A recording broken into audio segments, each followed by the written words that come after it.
إن الحمد لله حمدا طيبا كثيرا مباركا فيه وأشهد أن لا إله إلا الله وحده لا شريك له وأشهد أن محمدا عبده ورسوله أما بعد فإن خير الحديث كتاب الله وخير الهدي هدي محمد صلى الله عليه وسلم وشر الأمور محدثاتها وكل محدثة بدعة وكل بدعة ضلالة وكل ضلالة في النار.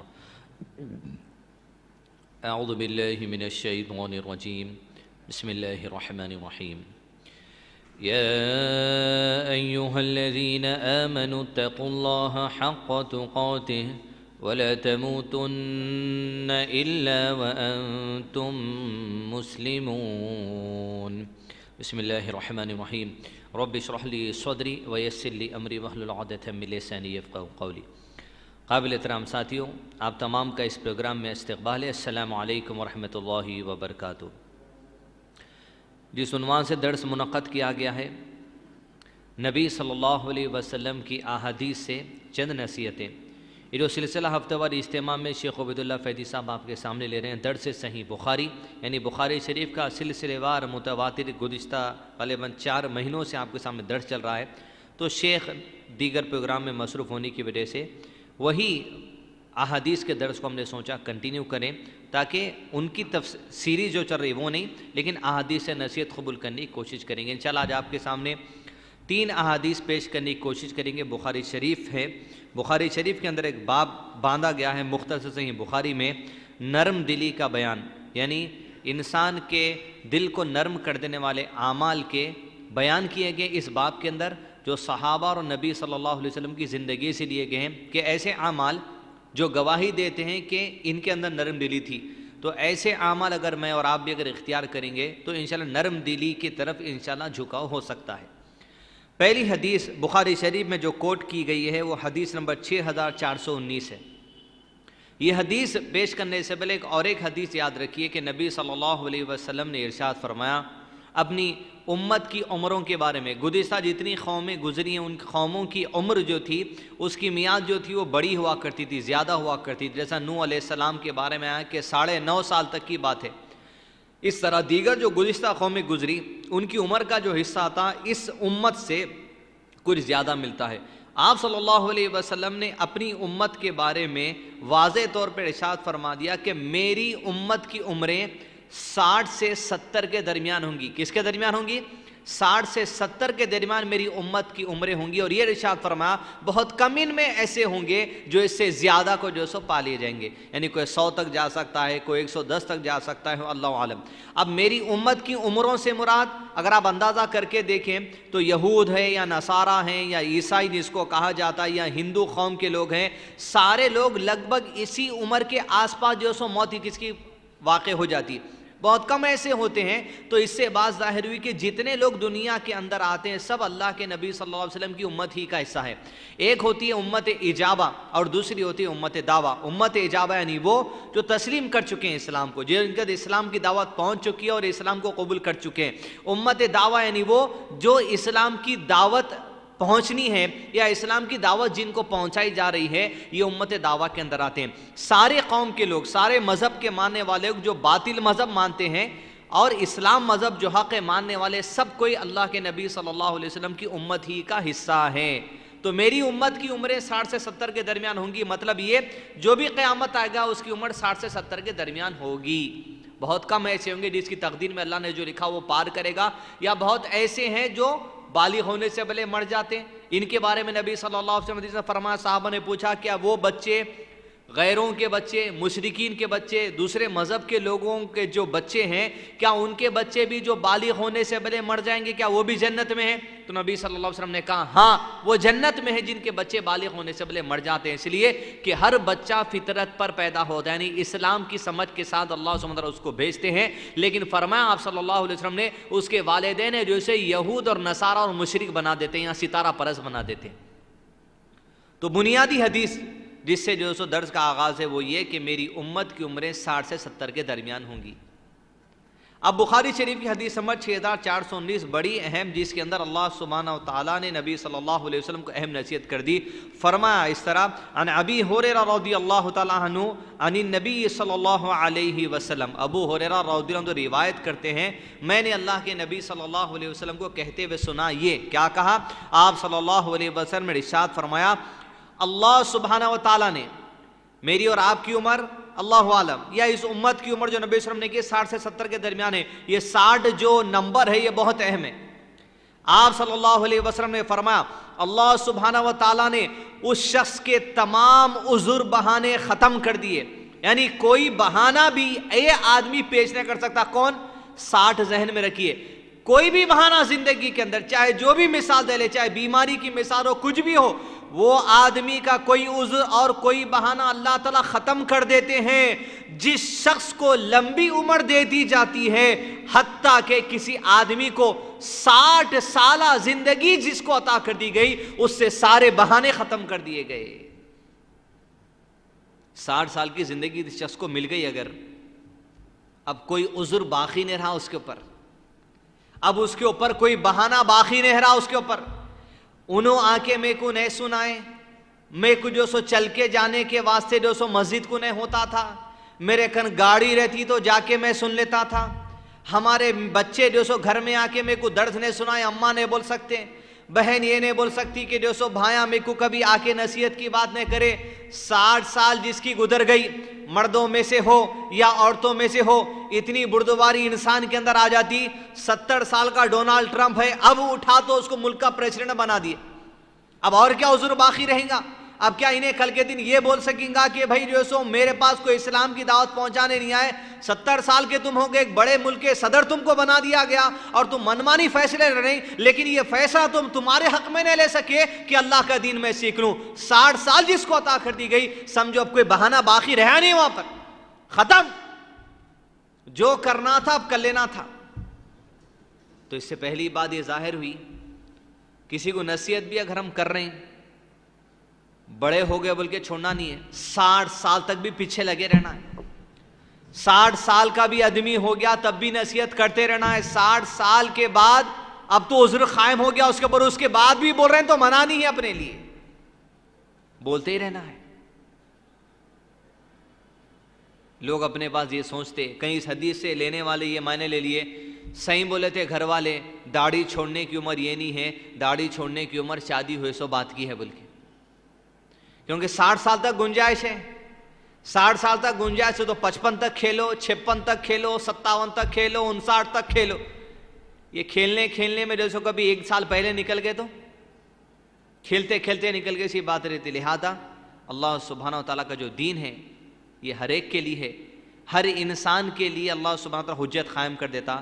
وہ شخص کے لیے تو بڑی خاص بات ہے جو 60 سال تک بھی زندگی مل گئی، 60 سال تک سمجھ رہا، لیکن 60 سال میں کبھی بھی حق تسلیم نہیں کیا. اب 60ویں سال میں تم حق تسلیم کریں گے تو نبی صلی اللہ علیہ وسلم دوسرے آدمی سے فرمایا غنیمت جان لو. کس کو؟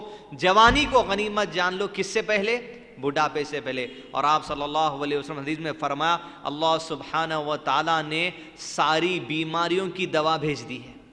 ہر بیماری کی دوا اللہ سبحانہ و تعالیٰ نے نازل کر دی ہے، بھیج دی ہے، سوائے ایک بیماری کے. اس بیماری کا نام بڑھاپا ہے. یہ بیماری کی کوئی دوا نہیں ہے. کالے بالاں کر لے کے سکا کہیں مہندی گودریج لگا لے کے آپ بالاں کالے پیلے ہرے نیلے کر لے کے ایسے ایسے رنگا نکل کے حجاموں کو دیکھے تو سمجھ نہیں آ رہا یہ کون سا تو بھی رنگ ہے. آپ کچھ بھی رنگ نکال لیجیے، لیکن رنگ جب آپ کی عمر کو 60 سال کا لگ جاتا تو سمجھ لو حجت انسان کے اوپر اللہ تعالی کی طرف سے پوری ہو گئی. اب عذر باقی نہیں رہا. لیکن کوئی آدمی یہ بھی نہیں بول سکتا کہ 40 میں کوئی مر گیا، 35 میں کوئی مر گیا، 36 میں کوئی مر گیا. نہیں، یہاں تک تو 35 سال حجت قائم ہوتی رہی. صرف وہ اس کے لیے عذر پیش کر سکتے ہیں آپ جو بالغ ہونے سے پہلے مر گیا. اس لیے کہ حدیث میں کیا ہے، وہ مشرکین کی اولاد کیوں نہ ہو، ہندو کے گھر میں پیدا ہوا بچہ، نصارہ کے گھر میں پیدا ہوا بچہ، یہود کے گھر میں پیدا ہوا بچہ کیوں نہ ہو، وہ اگر بالغ ہونے سے پہلے مر گیا تو اس کے لیے جنت ہے. معراج کے موقع پہ نبی صلی اللہ علیہ وسلم نے جو حدیث سنائی وہ یہ کہ ابراہیم علیہ السلام تھے لمبے قد والے اور چھوٹے چھوٹے بچے ان کو گھیرے ہوئے تھے. صحابہ جیسے نبی صلی اللہ علیہ وسلم نے کہا فرشتوں سے پوچھنوں پر فرشت نے کہا یہ وہ بچے ہیں جو بالغ ہونے سے پہلے مر گئے. تب صحابہ نے پوچھا کیا مشرکین کے بچے بھی؟ کہا مشرکین کے بچے بھی جو بالغ ہونے سے پہلے مر جائیں گے وہ بھی جنتوں کے اندر ہے. ان کے لیے عذر ہے، باقی دوسروں کے لیے اب جیسا بلوغت پار کر دیا تو نبی صلی اللہ علیہ وسلم نے ارشاد فرمایا اس کے والدین ہیں، اس کے والدین ہیں جو اسے یہودی نصارہ ستارہ پرست بنا دیتے ہیں. مسلک کی اگر آپ جام پلا رہے ہیں آپ کے بچوں کو تو والدین ذمہ دار ہو جائیں گے، والدین بھی ذمہ دار ہے، خود بالغ ہونے والا بچہ جو برداری کو پہنچا وہ بھی اپنے لیے بذات خود ذمہ دار ہو جائیں گا. لہذا بلوغت کی عمر تک گزر ہے، بلوغت کی عمر جیسا آدمی جو تو شروع ہو گئی سمجھ لو اس کے بعد اب عذر باقی رہنا نہ ہوتا، اب صرف حجت قائم ہوتی رہتی، ملتے گئی بات جو ملتی جا رہی تسلیم کرتے چلے جانا. والدین کا بھی اس میں رول ہے، خود انسان کا اپنے لیے اپنا رول ہے. انسان اپنے والدین کو کوس نہیں سکتا، والدین اپنی اولاد کو کوس نہیں سکتے، اس لیے کہ ہر شخص کو فَمَن يَعْمَلْ مِثْقَالَ ذَرَّةٍ خَيْرًا يَرَهُ، جس نے بھی ذرہ برابر نیکی، پوری فیملی کا نہیں ہے صاحب، جس نے بھی ذرہ برابر نیکی کی وہ اسے پالے گا. وَمَن يَعْمَلْ مِثْقَالَ ذَرَّةٍ شَرًّا يَرَهُ، اور جس نے ذرہ برابر برائی کی ہوگی وہ اسے بھی پالے گا. تو لہذا جو تو 60 سال کا جو معاملہ ہے وہ عذر پیش. یہود و نصارہ کے بارے میں مسلم شریف کی ایک حدیث نبی صلی اللہ علیہ وسلم نے ارشاد فرمایا جس سے معلوم ہوتا ہے کہ دوسری قوم کے لوگوں کے لیے بھی عذر کیسے قائم ہو جاتا. آپ صلی اللہ علیہ وسلم نے ارشاد فرمایا کوئی یہودی کوئی نصارہ یعنی کوئی عیسائی اور کوئی جو، کوئی یہودی کوئی نصارہ دنیا میں پیدا نہیں ہوتا، وہ دنیا میں آ کر زندگی نہیں گزارتا، اور اگر وہ میرے بارے میں سن لے، صرف سن لینا کافی ہے، اشہد ان محمد رسول اللہ صلی اللہ علیہ وسلم، دنیا میں ہر کونے کونے میں آواز دی جاتی ہے، یہود و نصارہ سن چکے ہیں. نبی صلی اللہ علیہ وسلم نے کہا مسلم شریف کی حدیث ہے جو یہودی اور نصارہ جو دنیا میں آئے اور میرے بارے میں سن لے اور مجھ پر ایمان لائے اور مر گئے تو ایسا یہود و نصارہ جہنم میں جانے والے ہیں، یہ کافر ہیں. خالی سن لیا تو نہیں کافی ہے، بس 35 میں مرو، 40 میں مرو، 50 میں مرو، 60 میں مرو، 70 میں مرو، کبھی مرو. یہود و نصارہ کی وہ جماعت جو نبی صلی اللہ علیہ وسلم کے بارے میں سن چکے، اس لیے کہ ان کی پہلے کی کتابوں میں تورات اور انجیل میں بیان ہو چکا تھا. کیا ہو چکا تھا؟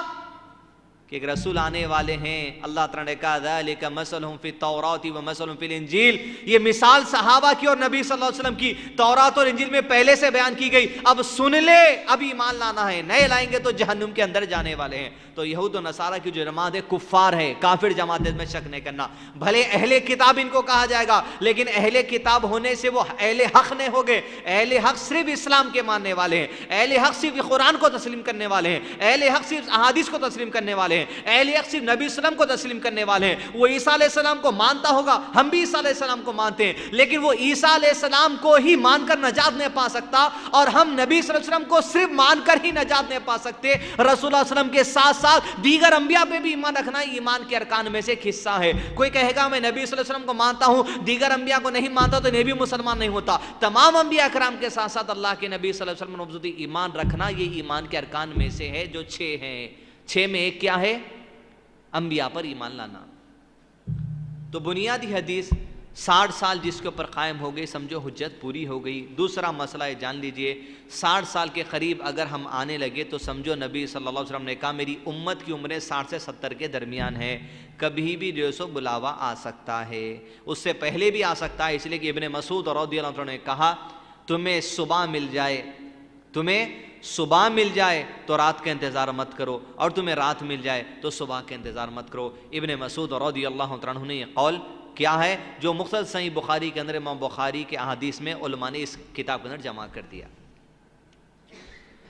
60 سال کی عمر یہ پہلی حدیث.